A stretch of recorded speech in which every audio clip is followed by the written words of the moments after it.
So it's now my pleasure also is Dr. Beth Singler, who's a research associate here again. Like Joe, she's doing a postdoc with us in the Faraday Institute and working also with many other people around. She's working on the human identity in an age of nearly human machines. She's done a number of degrees and more recently a PhD in the Faculty of Divinity here. She's an expert on new religious movements. And also she speaks widely in the media in this country, including the BBC radio. Recently has been a speaker at the Hay Literary Festival, which for those of us from the UK will know as one of the major, this is really the major literary festival here in the UK every year. And she's going to speak to us on artificial intelligence in science fiction. Thank you, Beth. Thank you.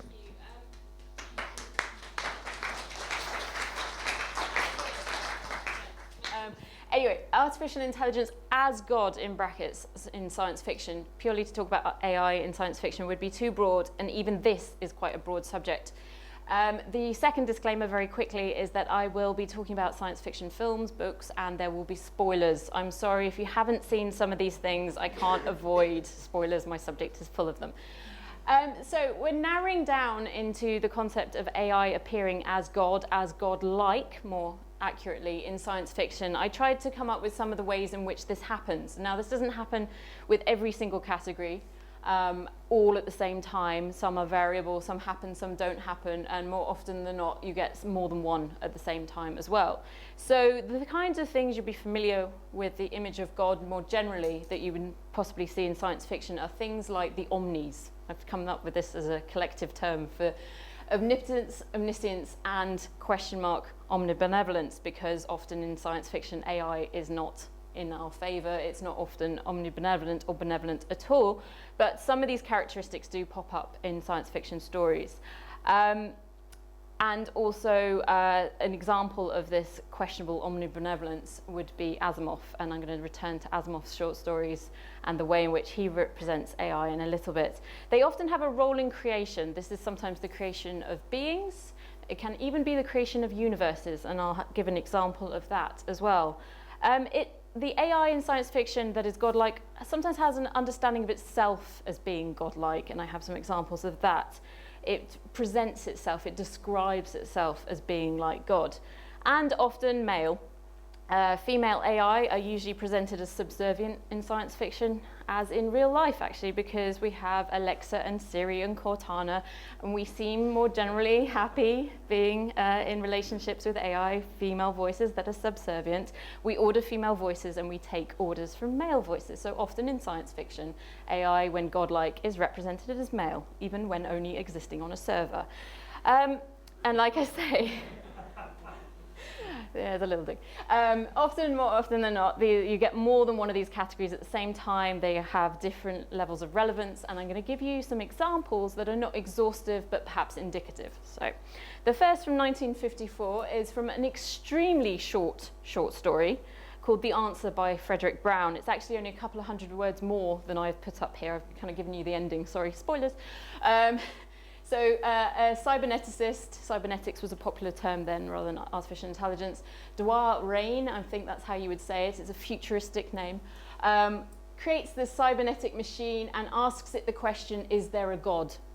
The mighty voice answers without hesitation, without the clicking of a single relay, yes, now there is a God. So we've got this moment of self-awareness that I'm talking about with artificial intelligence representing itself as godlike in science fiction. Now, obviously, there's an agenda behind this kind of short story. This is a secularist approach to the question of religion. We can create God, and therefore God is nonsense. We see other versions of this. Isaac Asimov, famous AI and robotics author, in his short story, The Last Question, from only a couple of years later, 1956.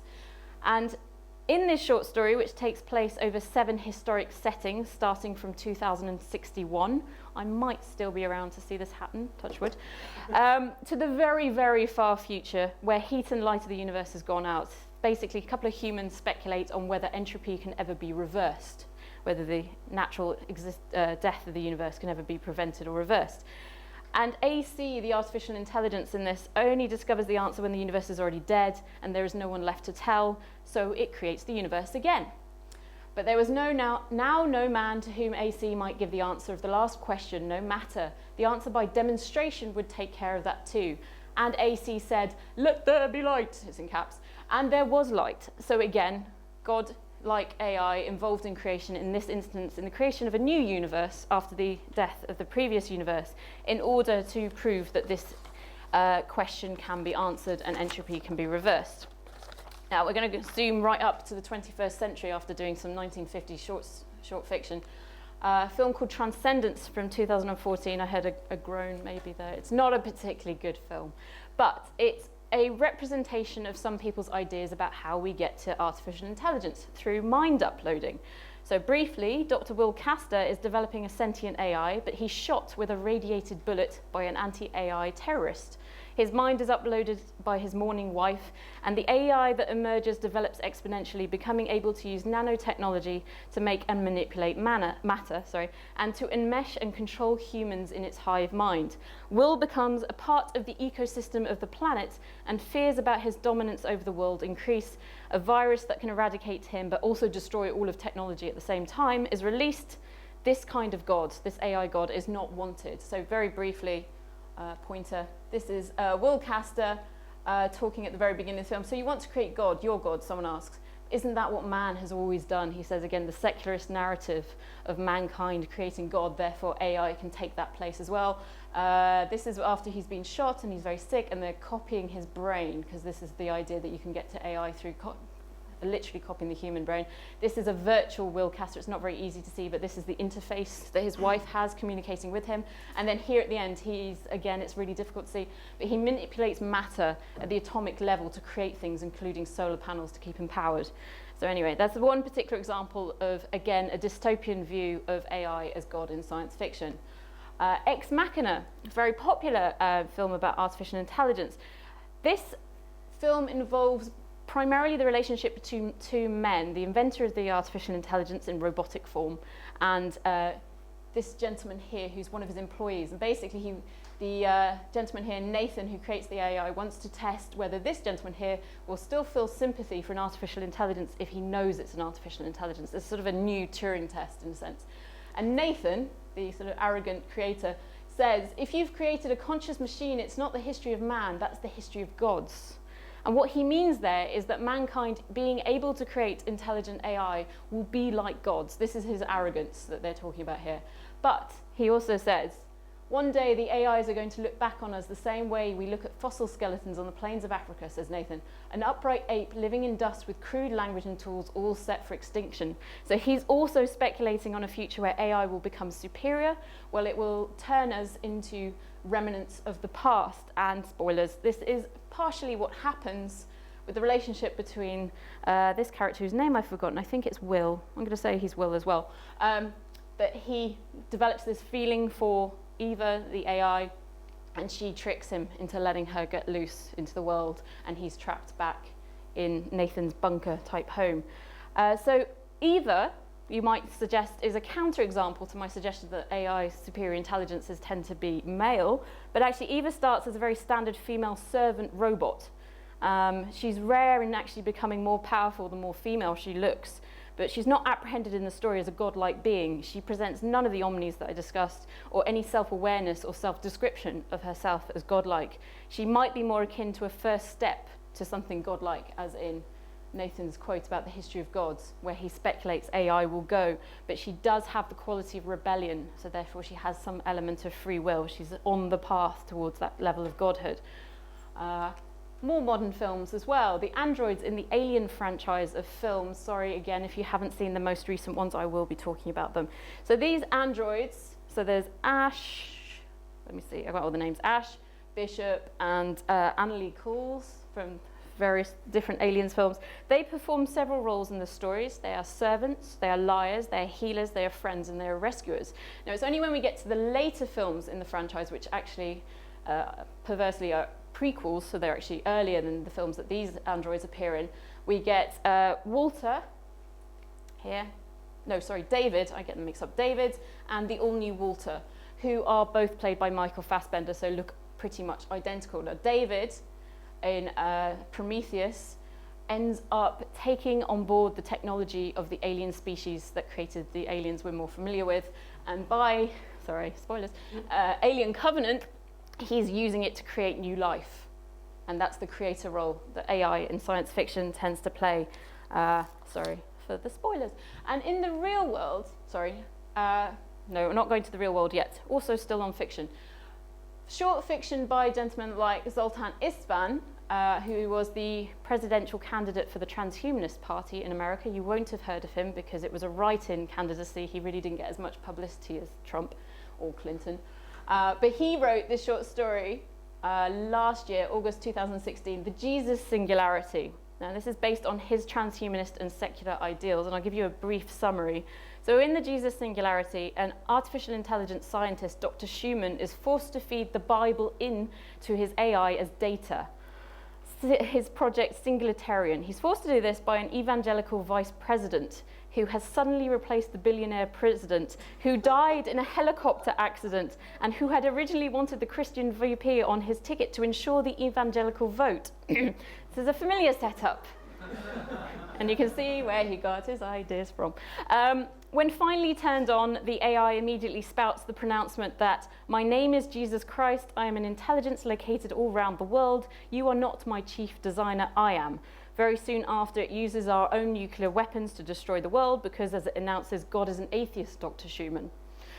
AI, in this instance, it's a terrible short story. I mean, even ignoring the tropiness, it's terribly written as well. But this is an example of AI being represented as God in science fiction to show how irrational religious beliefs are, in Zoltan Istvan's opinion, as a transhumanist candidate.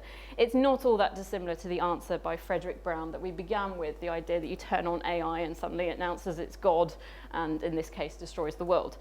These are the kind of secular narratives you would find in some science fiction. And then now moving to the real world. Transhumanists like Zoltan Istvan, some of them are less secular than others. Some are more pragmatic about religion, and you get movements to create theism from deism. And this is a quote from a particular transhumanist group who think that they should use religion pragmatically to inspire people into the transhumanist perspective on the universe. So if you can see here, this statement, this is from a PowerPoint presentation that one gave. We will leave biology behind and move to the stars, find gods, build gods, AI, hypothetically, and become gods, the transhumanist goal. We will resurrect the dead from the past with advanced science, space-time engineering, and time magic. And by magic, they mean there in the sense of Arthur C. Clarke's third law, that any sufficiently advanced technology appears like magic. This theism from deism, as they call it, is my core scientific, spiritual, religious vision. Is it also yours? Let's say it loud and clear. Now, the problem with this pragmatic attempt to create religion to inspire transhumanist ideas is it wasn't very popular, I'm afraid. They didn't have the charisma of many new religious movements, and religion by committee tends to fail. So this particular version came from something called the Turing Church. There was also the Order of Cosmic Engineers, and various transhumanist churches pop up occasionally, but they don't tend to live very long. So, unfortunately, ironically. So what do these examples tell us about science fiction conceptions of artificial intelligence as God? Well, on the whole, they tend to have a very secular perspective. They believe that God can be created because God was already created by mankind before. God's abilities are replicable by technology when sufficiently advanced, time magic again. Our origin on Earth, also they speculate, may be due to the interference of other beings. So artificial intelligence might create the universe again. It may be involved in the seeding of planets with DNA, and you can probably draw parallels with ancient aliens theories from various conspiracy groups. Could there, however, be a religious view of AI as God? Other groups that I've been looking at who also have transhumanist ideals but try to combine them with their religious beliefs include the Christian Transhumanist Association. And they see technology as springing from God's benevolence. So they would say, mainstream Christian theology is clear to clarify that humans are not God, so different to some transhumanists. This means that we are already alternative intelligences compared to God, and we know the vast majority of humanity self-identifies as religious. So the obvious answer is yes, because from a theological perspective, we are God's AI. an interesting position and not one for me to judge, but interesting that this combination of technology and theology is being attempted. Now, this isn't a religious perspective on AI as such, as a perspective on us as God's AI. We see something more like that in Mormon transhumanism. I don't know if people have ever come across the various attributes of the Mormon faith, but they have within the text of Joseph Smith opportunities to conceive of mankind as becoming God. So I don't think that's particularly clear, so I'll read these. So these are from the teachings of Prophet Joseph Smith. So God, it says, has a body of flesh and bones as tangible as man's. God himself was once as we are now, and is an exalted man and sits enthroned in yonder heavens. And thirdly, God instituted laws whereby the rest could have a privilege to advance like himself. So the idea that everyone in the Mormon faith has the opportunity to become as gods. So this fits more clearly with the transhumanist goal and the attitude towards AI as God in science fiction. Now, does science fiction lead the way? These representations of artificial intelligence as godlike suggest there's a certain pattern that forms in science fiction that we see again and again with the trope of AI as God.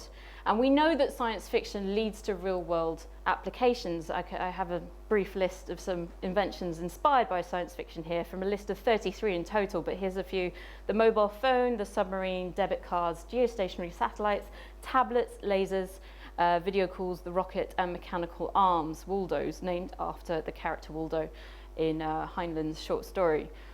So if AI is apprehended in godlike ways in science fiction, may we see more of this religious interpretation of artificial intelligence in the so-called real world? Thank you.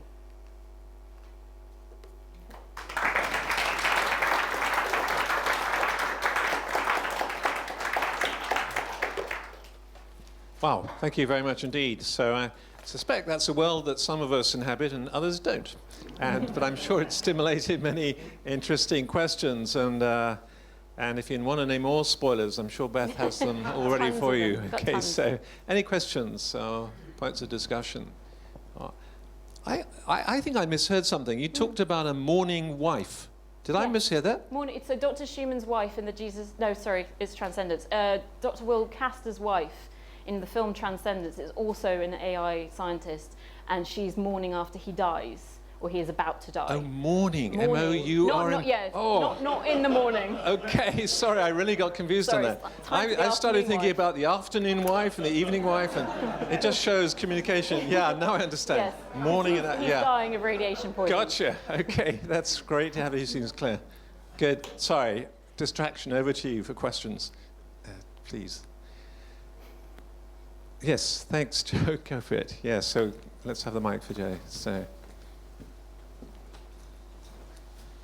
I'm going to let the nerd flag fly slightly here. There's a Japanese anime called Neon Genesis Evangelion, which you may be familiar with. Yep. And there's this interesting issue of this sort of singularity that they're pushing for, where all human consciousness is merged into one thing. And this has overlap with this idea of brain uploading. Mm-hmm. And I didn't know quite how groups like maybe Mormon transhumanists would fit with that, since they have a very distinct mind consciousness where every person becomes their own sort of godlike figure. And in this case, humanity subsumed into one is sort of the big transcendent end goal. So do you see groups that have this more hive mind version of AI God? Or? They certainly overlap. Transhumanists who talk about the singularity have a variety of views. So the mind uploading interpretation of the hive mind is one of them. Another one is that the singularity is a separate event where artificial intelligence exponentially explodes its intelligence to a point at which it's beyond anything we can really understand. And then some further interpretations would take that as a separate being that we will have to interact with, and that's probably closest to the sort of Terminator waking up conscious artificial intelligence is going to destroy us approach. The Mormon transhumanists, yes, definitely have an understanding of individual teleological evolution towards Godhead.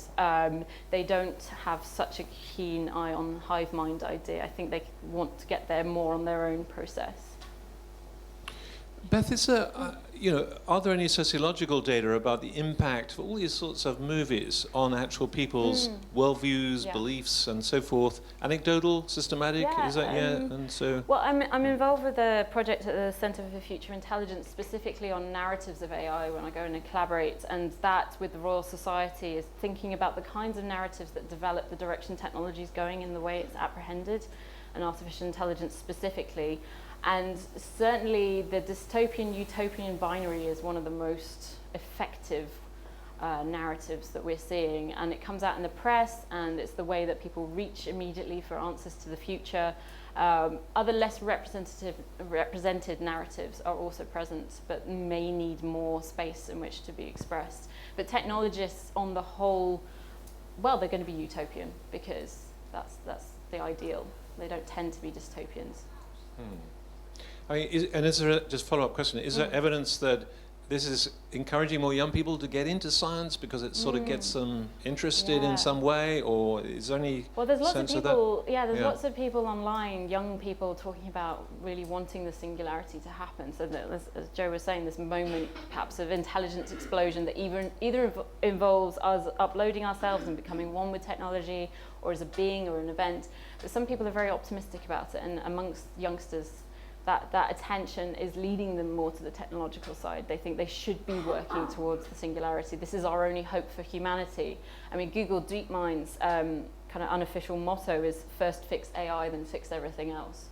Because this is the approach that they believe will lead to solving all the world's problems. If we can fix the problem of artificial intelligence first, it will be smart enough to fix up all the other problems.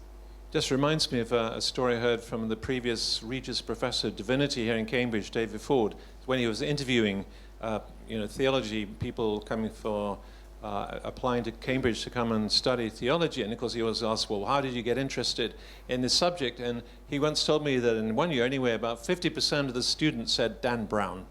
Wasn't that interesting? Fascinating, isn't it? Yeah. So, God moves in mysterious ways, I always say.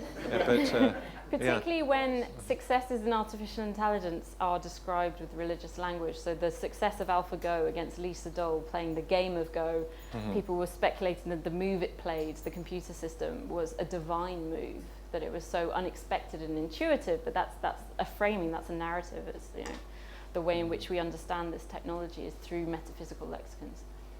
Thank you. Any other questions? Yes, please, here. Do we have the mic? Thank you.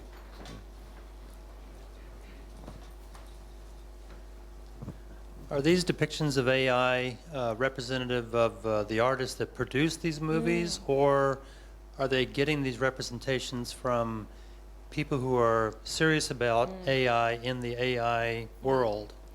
A variety. So the example of Ex Machina is particularly useful because Alex Garland, the director, was inspired to produce the story because he read Murray Shanahan's book on consciousness, which I forget the title, but it's colloquially known as the Blue Book because it has a blue cover.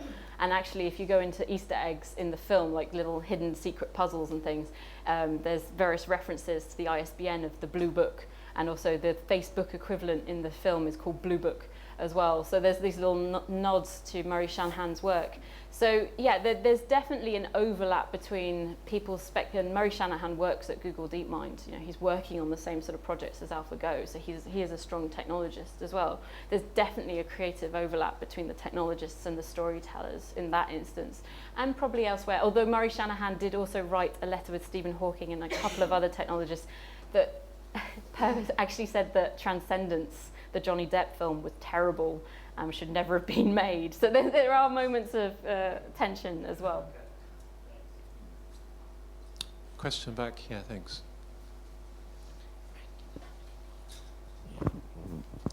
I'm well aware that the talk was AI and God, or God represented by AI, but I couldn't help but think about poor Hal in 2001. Hal in 2001. Yeah. And as we know, Hal in 2001 had a nervous breakdown. So I just think that's a sort of a warning, really, with all this speculation and all these possibilities that we're talking about. But Space Odyssey 2001 is a particularly interesting anti-AI story because the aliens who want humanity to evolve and become better, who keep appearing as the monolith in various different ways, are actually a little bit annoyed that we've created AI, and that's partly why the AI goes wrong, HAL goes mad, because that's our kind of botched child. As becoming gods, we shouldn't create things like that. That's the kind of argument of Space Odyssey. I mean, there's a lot of other things going on in that film as well, but the suggestion is that something like HAL is a mistake. Yeah, I haven't heard of that interpretation before, but I'll take that on board. Thank you. Good.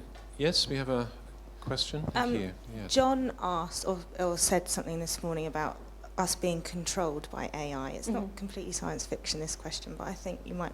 What's happening with policy and ethics and keeping up with? Yeah. I just wondered where we are. I mean, don't get me started on digital media and fake news and the horrificness, but are they conscious of how fast this is moving, and therefore that I wanted to a certain extent, there are certainly conversations at the academic level that are informing policy making. Policy as a whole on technology is very slow to keep up, and we can think of lots of previous examples.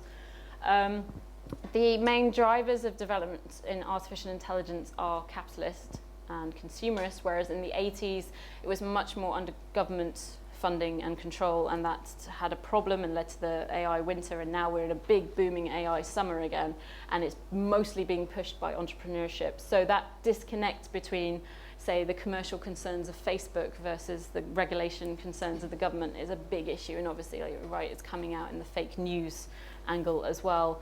But certainly there's conversations in government, there's technology committees, there's the Royal Society is involved with policy and talking directly to government. But I think we will be one step behind for quite a while, at least. But we've got this huge independent movie industry which has been developing in China now and the mainland for some years, but is really taking off and rivaling Hollywood and so on. Have you ever looked at done a comparison there with sort of China? I know it's difficult in another language, but or have people done some sort of comparison to see if the flavor is different there in some way, or is it? People make very sweeping judgments. The material I've seen so far has been very broad. So I'm doing some work with ARM, who have recently been purchased by SoftBank, which is a Japanese robotics company. And ARM have just done a survey of only about, I think it's like 6,000 respondents worldwide in sort of first world countries around the world, including China. And they've made some broad statements in their survey about, the Chinese are okay with being given orders, so they're happier about being told what to do by AI. And I'm like, it's not very granular, that's quite broad. I think there's a lot more material and research that needs to be done in the cultural context. I'm hopefully going to Japan at some point to do some research, but there's only so much one person can do and see. I think we can look at pop culture as an insight, using science fiction as a way into understanding the narratives, and the ways in which we understand technology is quite useful. If you can't be everywhere and talk to everyone, look at the stories that are popular, look at how they are represented. And also when those stories from other cultures come here, so if people are familiar with Ghost in the Shell, when it was adapted for America, it was very different to how it was in Japan, and that shows something about the different cultures and the different commercial interests. So there is certainly a lot more work to be done on the cultural context. Thank you. Well, I hope, and I'm sure, that all of this has greatly stretched our minds, so thanks very much, Beth. Let's thank you again. Thank you.